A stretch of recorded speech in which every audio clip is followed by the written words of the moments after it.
सिंधुदुर्गचे पालकमंत्री नितेश राणे यांनी 12 वर्षातल्या मोदींच्या यशस्वी कारभाराची काल प्रेस घेतली. परंतु या पत्रकार परिषदेमध्ये ते मोदी सरकारचं खरं अपयश आहे ते लपवून ठेवण्याचा प्रयत्न केला. 12 वर्षापूर्वी जेव्हा मोदी सरकार सत्तेत आलं होतं तेव्हा लोकांना 15-15 लाख रुपये त्यांच्या खात्यात जमा करता म्हणून सांगितले होते. ते आता कुठे गेले?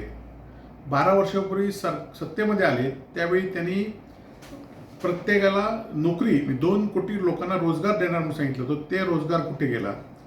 त्याचबरोबर 12 वर्षापूर्वी त्यांनी सत्तेत येताना शेतकऱ्यांना आधारभूत किंमत मालाला मिळेल म्हणून सांगितलं होतं. ती आधारभूत किंमत कुठे गेली हे सांगण्यास पालकमंत्री विसरले.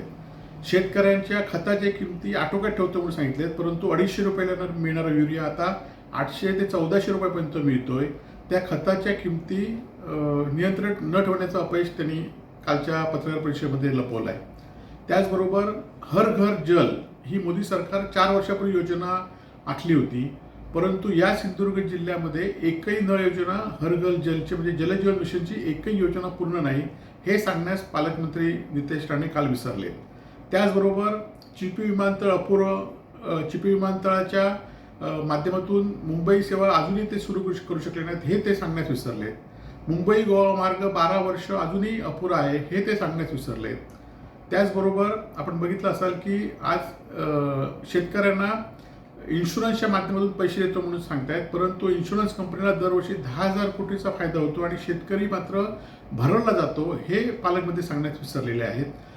त्याचबरोबर प्रत्येकाला सिलेंडर देतो म्हणून सांगितलं अनुदानित 12 सिलेंडर, आता 4 सिलेंडरपर्यंत आलेत हे काल पालकमंत्री सांगण्यास विसरले. पालकमंत्री काल हे सांगण्यास विसरलेत की महागाई झाली आहे, ती महागाई आटोक्यात आणण्यास हे सरकार किंवा मोदी अपयशी ठरलं हे सांगण्यास ते विसरलेले आहेत. त्याचबरोबर अनेक योजना आहेत की ज्या योजनेला पहिल्या महापुरुषांची नावं देऊन नवीन योजना सुरू करण्याचा प्रयत्न केला, परंतु ह्या योजना सगळ्या अपयशी ठरलेल्या आहेत. आज स्मार्ट मीटरपासून दाखल्यांपासून मोठी मोठी ठेकेदारी किंवा औष्णिक आणि वीज प्रकल्प हे सगळे अदानीच्या घशात घालण्यात आलेले आहेत आणि देश अदानींकडे विकला गेला आहे हे सांगण्यास पालकमंत्री विसरले आहेत.